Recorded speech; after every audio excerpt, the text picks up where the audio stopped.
Hello, everyone, and welcome back to Honey Sundays. Today, I am here with one of my really good friends. We were introduced probably several years ago now through a mutual friend. We had a lot in common, both in the holistic health space. And then she became one of those people, that you click with right away. So we've been great friends ever since. And what I'm so excited to share with you is not only her professional background, but also her mind. She's such an intellect and a deep thinker. And Jeez. we're gonna hear all of it today. Heidi, welcome to the show. Thank you. Yeah, I have to shout out Andy briefly to all the listeners. I mean, if anyone's tuned into her first couple of episodes, Andy is a wealth of knowledge and just somebody who's so fun to listen to and to talk to. So I'm super excited to be here today. And like she said, we become really great friends whenever Andy and I get on the phone because unfortunately we do live a bit far away from each other, but we could talk for hours and hours. So why not hit the record button? But just a little bit of background on me Yeah, if you want me to jump in there. definitely. I my background is in holistic health and nutrition, but also marketing and also textile and fashion design. So I have kind of a Jill of all trades background, so to speak. But something that I keep coming back to is the holistic health piece and non toxic living. My personal brand, Holistic with Heidi, is centered around non toxic living. And now that I'm in this new era of being a first time mom to my 6 month old, I have also seen that my personal brand has evolved to be a little bit more focused on motherhood, and that still fits within my brand of non-toxic living because, non-toxic living plus my background in the textile industry, home design, fashion design, it's like everything is coming full circle to the home and what's going on in the home. And um, yeah, so I'm a little bit of a person who's a bit all over the place, but right now I am really just focused on being a mom, being the best mom that I can be, and also still trying to inspire those around me Mm. to live a healthy, holistic, non toxic life that's not overwhelming. And the latest part is also embracing motherhood and demonstrating a positive mindset and outlook around motherhood because in society, a lot of times everything around motherhood is negative. So that is me in a nutshell and super excited to just dive in further. I love that. Thank you for sharing.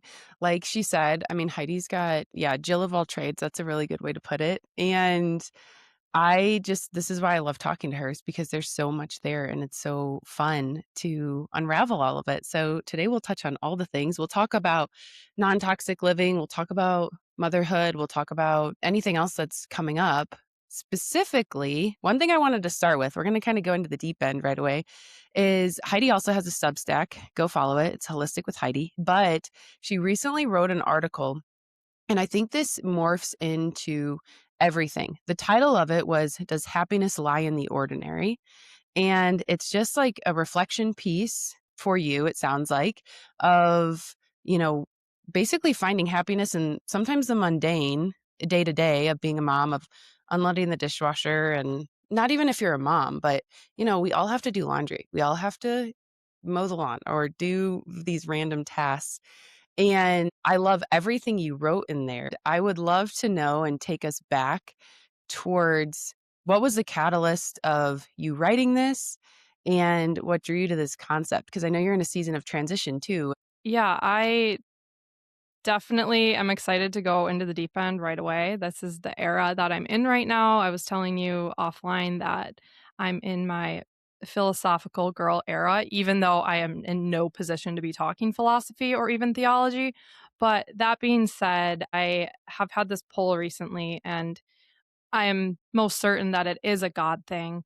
That I've really been contemplating so much in my life and happiness and looking around at all of the blessings in my life. And I will say the biggest catalyst for all of this was, of course, becoming a new mom, but it was in that forced stillness of breastfeeding my son 13 times a day when he was a newborn, not being on my phone, being up in the middle of the night, and really just being forced into this presence that I've for probably most of my life, like most humans, I've kind of avoided that stillness. I was always somebody who was super busy. I don't want to call myself a workaholic, but like my form of escape and running was doing and achieving and filling my schedule and being so proud of like being busy. Uh, the piece that I wrote, Does Happiness Lie in the Ordinary? In all of this reflecting and all of this stillness and downtime with my son and having the privilege to be a stay-at-home mom right now, um, I've had a lot of time to think and reflect and pray. And what I've come to realize is I've never been filled with more joy in my entire life. And it's very interesting because, well, number one, this is everything I've ever dreamed of since I was a little girl. But I did also suffer with postpartum depression, and motherhood is hard and it can be grueling and it can feel lonely. But at the same time, I've never experienced this level of joy. So, again, going into this like philosophical, uh, deeper analysis of that, it's realizing that happiness isn't about achieving these things and checking these things off or and I quoted this in my article, I'll be happy when I move into that house. I'll be happy when I move cities. I'll be happy when I have that car. I'll be happy when I have extra zeros in my bank account. And the list goes on and on and on. And plot twist, you're not going to be happy. Of course, it doesn't hurt maybe to have a couple of these things, but they are distractions to true happiness. This is where the really deep stuff comes in. This isn't just something that I came up with. This is actually rooted in philosophy from eons ago with starting with Aristotle, who spent a lot of his work trying to demonstrate what true happiness was and the meaning of true happiness. And further down the line, St. Thomas Aquinas expanded upon Aristotle's philosophy and brought it into a theological lens. And both men recognized three different things. Number one, that happiness is the ultimate thing we all desire in our lives. Number two, be aware of false idols. And Mhm. these false idols, as Aquinas noted, were fame, wealth, and power. And these things are all things that we think, oh, I'll be happy because people will know my name. And oh, I'm going to be driving this car and it's going to feel so good to be driving my luxury car and whatever. And no, they warn about these things being distractions that actually can get you further from happiness. And this isn't to say that you can't drive a nice car or that you can't have money in your bank account. I'm a capitalist through and through, like, but the point is, let's not look to those things for happiness. Let's listen to these philosophers. There's a reason that Thomas Aquinas was known as the greatest thinker of the medieval period. Aristotle was known as the founder of Western philosophy. So I think there's some wisdom in possibly listening to Mm, those people. totally. And then the third point, just to kind of summarize this out, was okay, what actually gets us to happiness? If happiness, number one, it's the ultimate goal. And number two, there are these false idols that distract us from true happiness. What actually gets us to that true happiness? And this is the part that I love. And now I've like been really going deep on just within my head and conversations with my husband and friends. It is realizing that happiness lies in living a life that is aligned with virtues. And living a virtuous life essentially sets one up for happiness.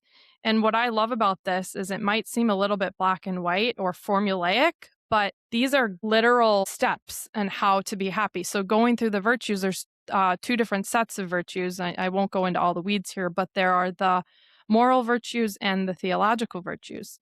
And a couple of those moral virtues are temperance and justice, and prudence, whereas three theological virtues are faith, hope, and charity. Mm. So if you're able to just, for the listeners, start Mhm. by digging into what are the virtues.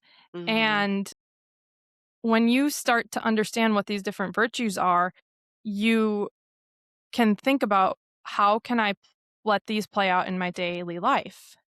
And it could be something as simple as your neighbor is sick and baking them some, bread or some homemade soup. It could be in the conversation you had with your husband after you got in an argument, but the learning and growth that you experience from that. Happiness lies in these virtues.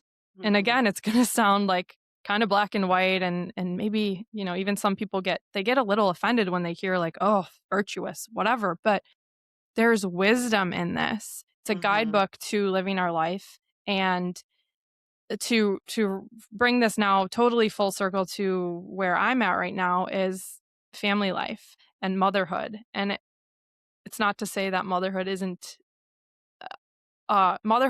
easy all the time, but happiness doesn't mean ease. We have to Mhm. also go through hardship to experience the true dopamine.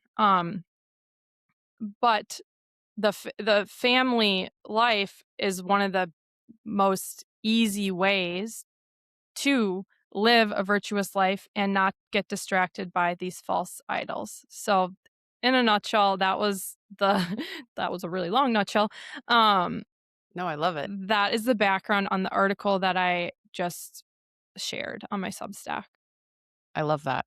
Thank you so much for sharing that and giving us background. I guess, like, for someone that's not in touch with, some of these, I really like to define the terms because, for example, virtues.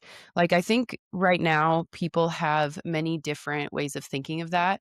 Like, would you say virtues are your values? Or I guess another question is like, how do people identify what their virtues are right now in this life? So, what one can do is they can look at, and obviously these will play out in different scenarios, but with faith, hope, and charity, you can look at your life and, okay, starting with faith, getting closer to God. What does that look like for you in this season of life? For example, when I was pregnant, I was quickly humbled when I realized I maybe wasn't trusting my body. I wasn't having that faith.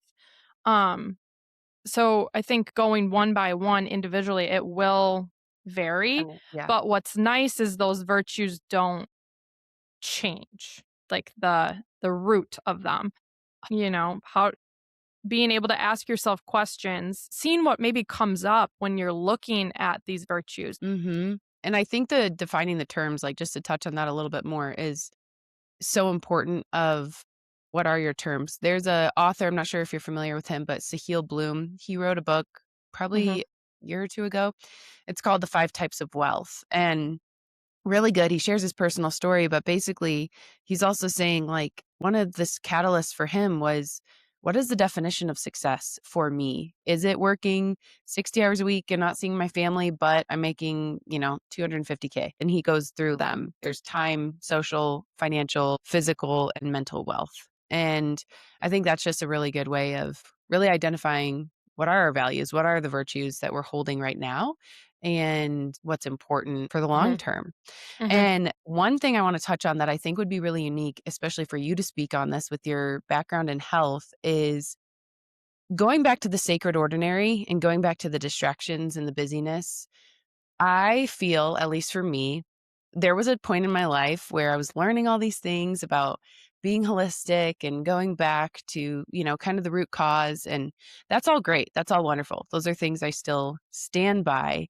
But that can also be a distraction sometimes and kind of even lead us down this path where there's no joy in it. There's a lot of, like, rigorous things going on in terms of how we have to basically perform, right? Health wise.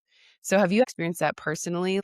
How can sometimes health become a distraction, and how do we create it as something joyful that we want to Mhm. share with our families and friends and obviously optimize, but also take out the stress of it? Yeah, well, the stress is the biggest toxin in our world, right? I'll speak specifically on the non toxic living space, which can be very, very, very overwhelming. You know, somebody who's lived a very mainstream life, they've been using Tide and uh, Dawn for decades, but now they're realizing, okay, maybe I want to get into more of a non-toxic lifestyle. It can be so overwhelming because they think, "Oh my gosh, everything I've been using is gonna cause cancer and I'm gonna get sick and this and that," and they start going down this rabbit hole of, like, then their mind starts spiraling, and that doesn't actually help anything. So, that was also something that I always kept in mind when I was hosting my podcast and producing more content in the non-toxic living space is, okay, let's number 1, educate, but number 2, motivate and demonstrate how you can do this in gentle terms. It's not, "Here are all the toxins, get rid of everything right away." It's, "Okay, you ran out of your Crest toothpaste, let's replace that with something like a Rise Wall, something more non-toxic, slowly but surely," because of that stress, aspect being so detrimental. But I actually was having a conversation with my friend the other day, and we were talking about our babies. She has a 14-month-old, and she's still breastfeeding this baby, and she was explaining how she feels guilty about having to ever wean. And I kind of opened up something in myself where I'm at the point my baby's 6 months old. He's now sitting up on his own. We can start to introduce solids. But I've had something in my head where I need to have the best of the best. I don't want to just get a sweet potato from Whole Foods or the grocery store. I want to find a farm and like get everything from the farm and everything is perfect. And it was in having this conversation with my friend that I was really honest with myself that 90% of it is we're coming from a good place. We really want to be healthier. We have to kind of be a little bit anal in this world that we live in because it is a toxic world. So being real with, okay, it is toxic. We do have to like kind of go to the nth degree. However, there is a 10% factor, at least for me, of recognizing that, or at least questioning what percentage of this is me being rigid. I think you don't need to feel any guilt, but when a lot of times in this health space, especially when you're really deep into it, our standards are so high that anything even slightly below the standard feels like, my gosh, it's the end of the world. And we're almost like more prone to guilt. For me, I've actually come a long way. And I think that's part of me being able to open up and like admit that maybe a percentage of it is a little neurotic. Not to call myself neurotic, but like that does occur in this space a lot of like, I need to be so perfect and so non-toxic and so holistic. I can't go out to restaurants because there's seed oils and I can't do this and I can't do that. And it's like, where is the joy like in your life, you know? Yeah, And right. joy contributes to our health so Mhm. much. And stress pulls us away. But that being said, I also don't like the language of like balance. Oh, I'm going to eat like 6 cupcakes and drink 5 beers in like one night. And it's just balance. Yes, we need balance in our life, but I think that's like a cop out too for people and not wanting to be healthy. So those are my thoughts. For sure. Well, and going back to defining the terms, right? What is balance? You line up 10 people and you say, what's your definition of balance with your diet, right? And someone would say 50-50, eating out at home 50% of the time. Someone would say 80-20. Someone would say, yeah, you have like 3 Cokes a day. Like that's their state because it all just depends on where we're Mhm. coming from. So that's another thing I really like to talk to people about, and you're really great at this too, and especially even with the toothpaste example of we don't always have to do it at all at once. We can do this really slowly, and the compound effect of how much it adds up over time of just lowering the toxic burden, but in even just like health, right? Instead of working out, trying to going from 0 to 6 days a week, let's try to work out 2 days a week and, like, start Mhm. there, and that 2 days a week over the course of a year, if you actually keep that up versus 6 days a week for 2 weeks, and then you're just like, "Okay, I'm done," because it's impossible, Mhm. right? It's more So I sustainable too totally, in the long yes. run. I feel like the part of defining those terms of what makes sense too right now in your life is super important, and I guess that being said too, just to kind of talk to you about this since you are a new mom, since we've talked about motherhood a lot. I know you said you started working out again recently and started incorporating these things that you love. and kinda getting back into a routine. What are your thoughts on that, on finding that, especially when you're a mom of littles? Just for those listening that this resonates with, of why is that important? Yeah, it's been a tricky one for me because I am somebody who truly adores being with my child 24/7. Like people had a in the first 5 months, my mom or mother-in-law would come over and they'd say like, "You should go out for a walk. You should go run an errand." And I wouldn't. I wouldn't. I It wasn't until honestly maybe 3 weeks ago, so my baby is now 6 months old. Let's say into that 5th month of his life, I realized I finally felt like I was able to take a deep breath and recognize, "Okay, this is time." It's also the dead of winter. It's very, like, uninspiring, and in general in the Midwest, it's hard this time of year, and I was kind of in a rut, and I thought to myself, "Okay, what can I do to kinda, like, get out of this rut?" I need to carve out a little bit of time for myself and not feel guilty about it, but also carve out an amount of space that works for me and my family and not overdoing it either. Of like, okay, I need to work out 3 times a week and find a babysitter and do all this. Cause again, like that then becomes overwhelming. So creating these little, like, bite-size ways of pouring into myself has been super helpful, and one of the things I started doing is started working out with my trainer again. This is the slow season for my husband, so I've been, like, coordinating it during a nap where my husband can work from home and I can run and work out and be home within 2.5 hours. Other times I do have to bring him to the gym, but, like, he does just fine, and I also see that as a net positive because I'm still able to, like, take care of myself. I'm watching him, but I don't have to, like, tend to him. He's entertained. Something my friends and I have talked about is when you're a new mom, you feel like you have to constantly, like, be entertaining and you're always on, of course, but for 5 months, I don't think I ever, like, was a foot away from him. Now he can sit up in a high chair and, like, barrel roll on the floor, and I feel a little bit more free to just, like, cook during the day or whatever. So I've been working out, and then another thing I've been doing is the sauna. Um, and that has been super helpful. And then the third piece, which is what we started talking about, was that Substack. So I've always been a creative, and one of my core values in life is creating and expressing. Being somebody whose background was in non-toxic educating through my podcast, through, social media channels, blog in the past, that was always such an amazing outlet for me. It was in alignment with my true essence. I was always in flow when I was creating and especially through words.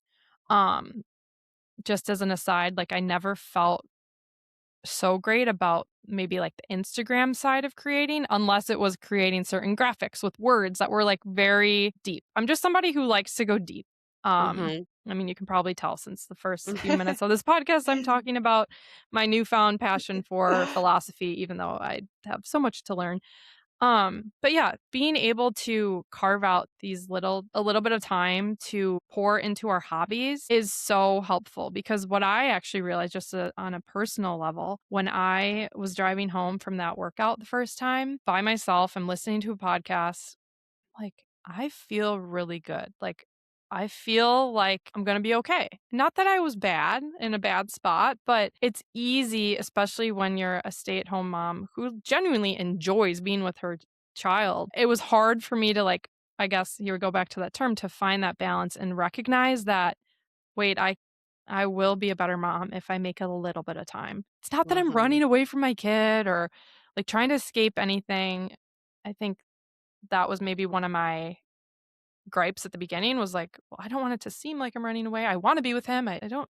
Um, but it just has been a net positive, and the creating has been super fun for me as well. I'm not doing it right now for work. I'm just doing it for fun. I think that's why my, content has been a little bit all over the board.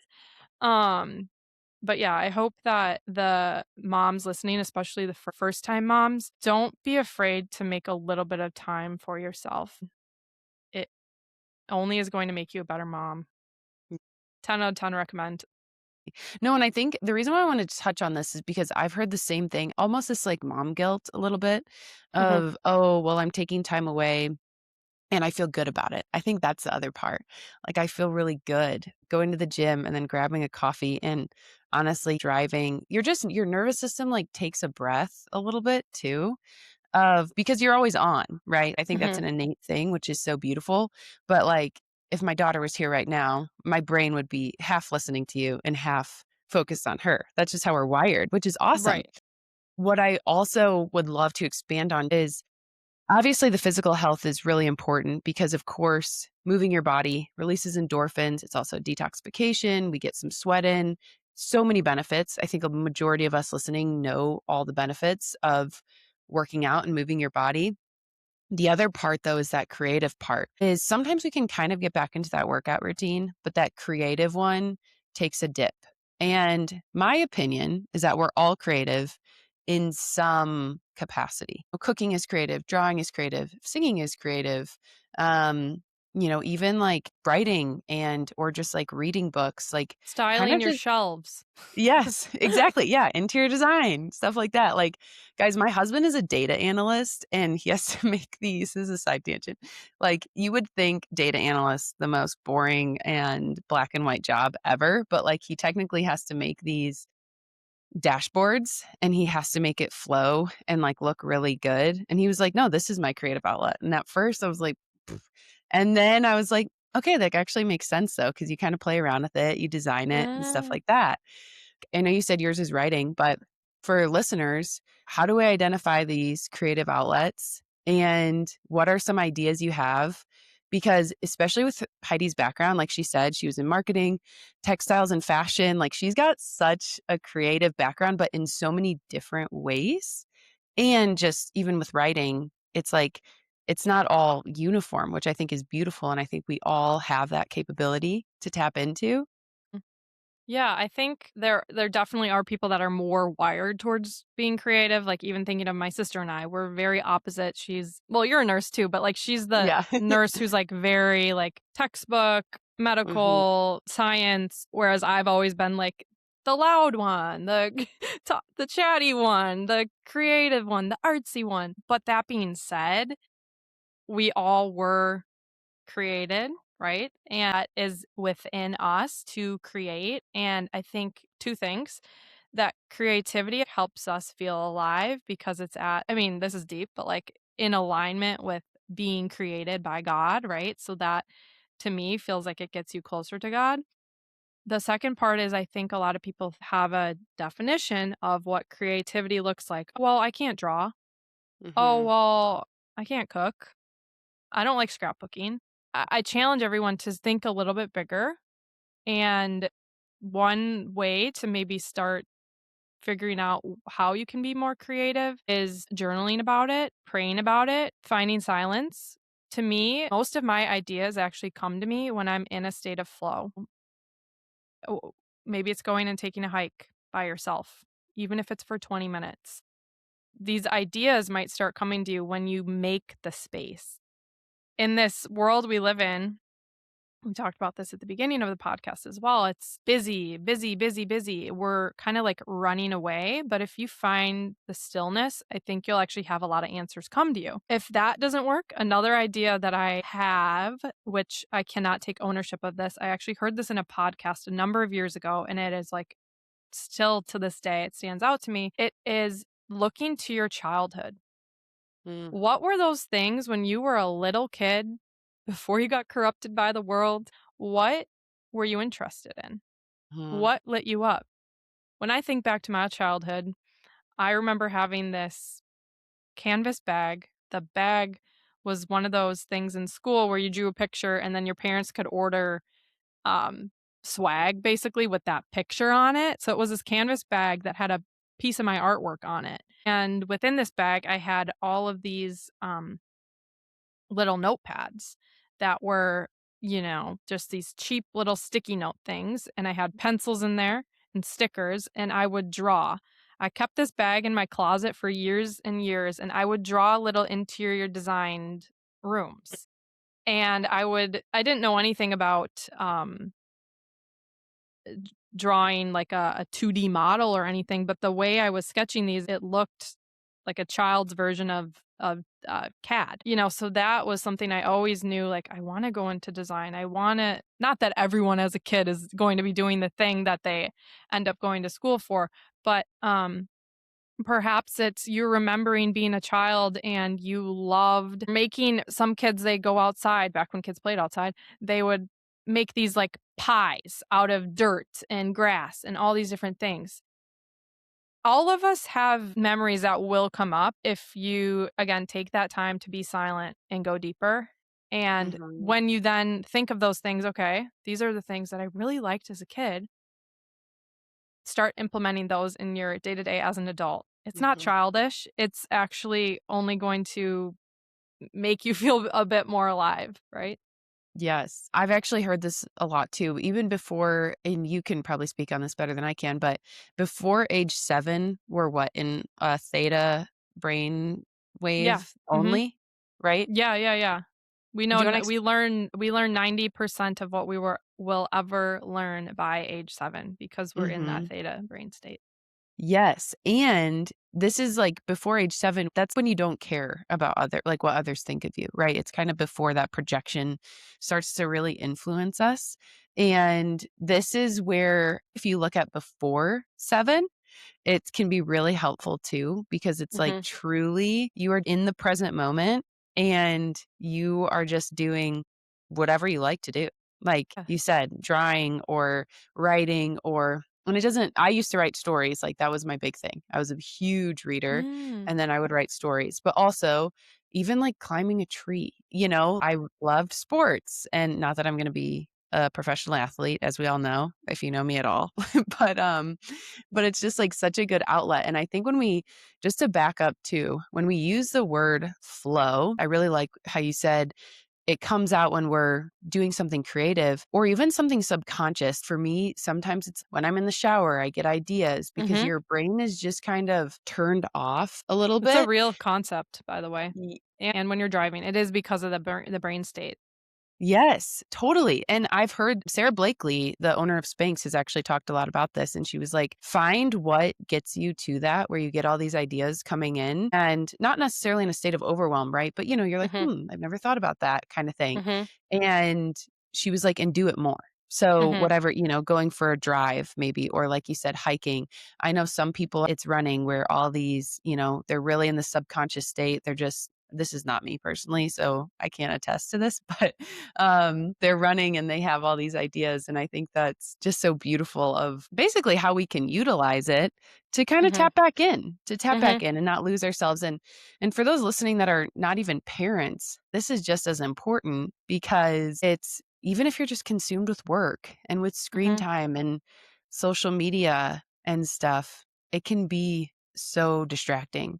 Going back to the original thing of finding the sacred ordinary. One question for you, Heidi, is you mentioned the silence, and I've talked about this with several friends. We are so adverse to being in silence. We don't want to do it. It's uncomfortable, probably because there's so much noise all the time. How did you get there? Were you always really comfortable with that, or is that something you ended up having to practice? I was not ever comfortable with it. It's taken a lot of practice. I've been humbled. I would say again, pregnancy and motherhood really like forced me into it. When I was in my first trimester, I was super sick, kind of like on the couch for weeks and weeks and weeks. And there was only so much like scrolling and television that could be consumed. It forced me into this stillness. And then being a mom and babies here earthside, the breastfeeding thing. I sound like this super like crunchy person. I mean, breastfeeding is amazing. It's also really hard. But when you're breastfeeding your baby and you don't want to be on your phone, you're sitting there in silence, and I think that's why I'm now in this, like, deeper philosophical era, so to speak, is because I've forced the silence and the stillness and limited my consumption. Um, so it definitely is not something that comes naturally to me at all. I actually was even, like, afraid of I shouldn't say afraid of, like, being alone, but, like, I if my husband was away, I needed to have plans with friends booked, like constantly because I just, like, didn't wanna sit with my thoughts or by myself. A lot of people have said that, and I think a lot of people resonate with that because it's like, what do you do in the silence? Mhm, And I've talked to a lot of friends too of and struggle with this, but like breastfeeding, for example, even bottle feeding, just in the middle of the night, if you're getting up with your baby mhm. and like putting them back to sleep, people bring their phones, they're on their phones. Some people have argued that they do it to stay awake, but I'm like, guys, it's so bad for us to just be consuming at 2 a.m. You're half asleep, kind of, Mhm. but you're obviously awake enough to be taking care of your baby. And then we can go down the rabbit hole of The like blue light circadian rhythm. alone. Yes, exactly, the circadian rhythm. Yeah, if you wanna touch on that, like, what is the impact of the blue light in the middle of the night? And that's just another version of noise rather than maybe, not sound, but it's just more consumption, right? Yeah. Light is also another passion of mine. Blue light is so detrimental, especially at night. Actually, there are these videos slowed down of blue light, and blue light is basically any light bulb that you can get nowadays. Although now they're making incandescent light bulbs more available, which I highly recommend buying like a 40-watt incandescent light bulb. You can get them at Home Depot. Also, using a lot of candles. Um, beeswax candles are really good. So we've changed our lamps in our house, especially the bedroom or the bathroom too. Like the last lights that you're using at night, try to switch those to incandescent because that will help you sleep better. It's better for your brain. But when they took videos of lights, blue light, they slow it down, there's actually a flicker, and this flicker, we can't see it, but our brain knows it's going on, so it's jazzing up our nervous system constantly. That's why you feel so horrible in fluorescent lighting, and in this blue lighting, you feel really bad. Um, our house, we've just been slowly trying to optimize with better lighting, being more intentional. I turn very minimal lights on in our house. We actually had a party for my son's baptism the other week, and it was in the afternoon. My family, like my siblings and mom and nieces and nephews, they got back to our house before us. And so they kind of like opened up the house. They turned on every single light. I walk into my house and I said, we've never had these lights on. Like I've never turned and granted, like we have really like nice can lights and good lighting and like from a home building perspective, they're good lights. But instantly I felt like just tense. And so I started like adjusting the light and making use of natural light too, because the circadian rhythm with this blue light, it's totally opposite of what our biology needs. So if you're going on your phone in the middle of the night, it's telling your brain, hey, it's daytime. It's time to be awake. Wire, wire, wire. There's so much going on these subconscious levels that we should be more cognizant of. So yeah, definitely turn your phone off an hour before bed. You can also do the I don't know if you can see, but you can do like the red screen, which helps. Candles are going to be your best friend. Keep in mind too, Heidi's got interior design background, and actually, I don't know if I've ever told you this, but a few years ago when I came to visit you and you had like a really soft, very cute too. It looks just so cute when you have a soft lamp in the bathroom at night. I was like, "Oh my gosh, this is so warm and cozy." And even from a design perspective too, I've noticed that more of how important lighting is in terms of, yes, not only for our health, but also just in terms of warmth in the space too. Yes. Okay, so first of all, sorry for going on these tangents. That is my fault 100%. But also that's the nature of like you and I talking. We just love going these different routes and it's like how much can we pack in an hour?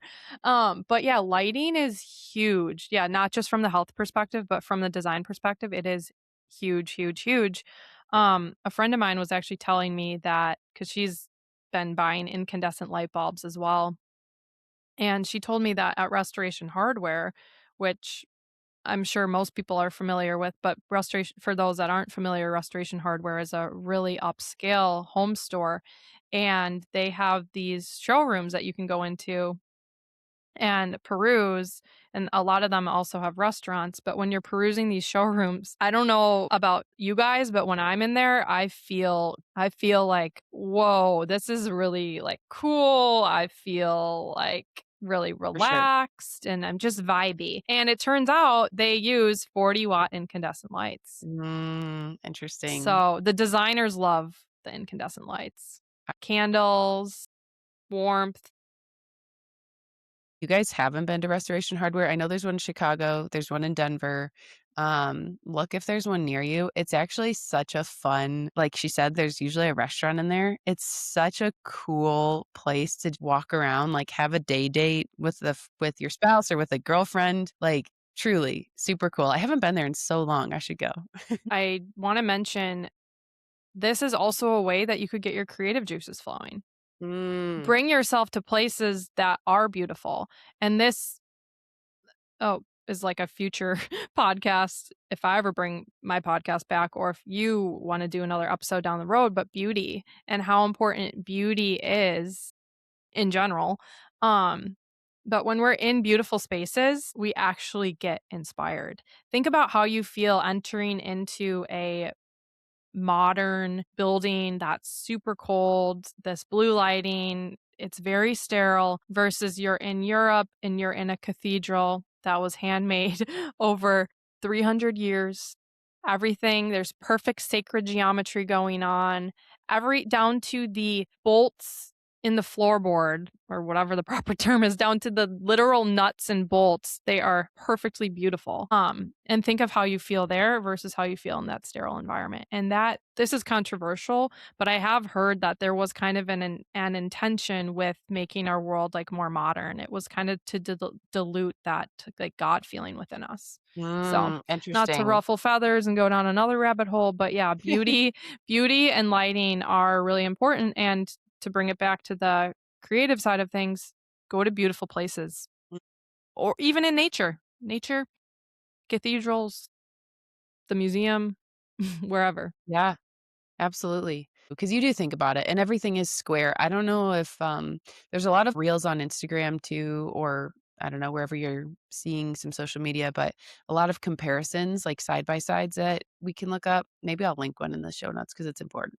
But, it shows like, just a square hospital building, for example, and then, yeah, the cathedral and the intricacy, and I think all of that has a huge play in what are we surrounded with and where do you live, there's beautiful places all over, especially the US, but there we just have to carve out time to find them. Like I said, I haven't been to Restoration Hardware in years, but it's probably 15 minutes for me, and that would be just, like, such a fun wander. I would Mhm. love to buy all their stuff, but not in the Yeah, budget, but so eventually. expensive. Yeah. Yeah, but it's beautiful, and it's so interesting with the lighting and all of the things, so I know we went on some tangents, guys, and thanks for bearing with us, but I will definitely have to have Heidi back on the show at some point, and if you guys have questions too, feel free to share and send them in on more specific things that we wanna talk about because, Heidi's so multifaceted, we have so many conversations in one, which is great.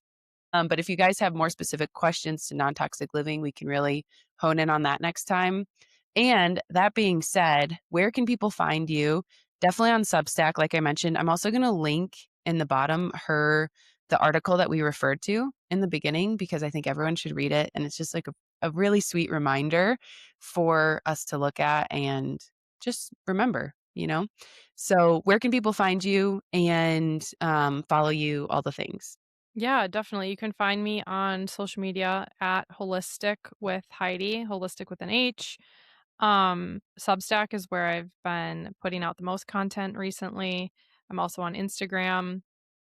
Also, you can email me. I do love answering questions about non-toxic living. We can, go into it on a podcast in the future, but if somebody is listening and they have a specific question that came up, for me, feel free to email me, Heidi at holisticwithheidi.com. I love talking to people, helping people.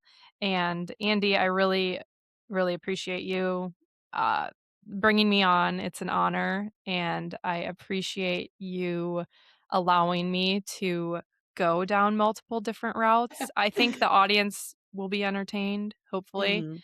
And yeah, let's do it again. Yeah, well, thank you so much, and, yeah, we'll just have to have you back.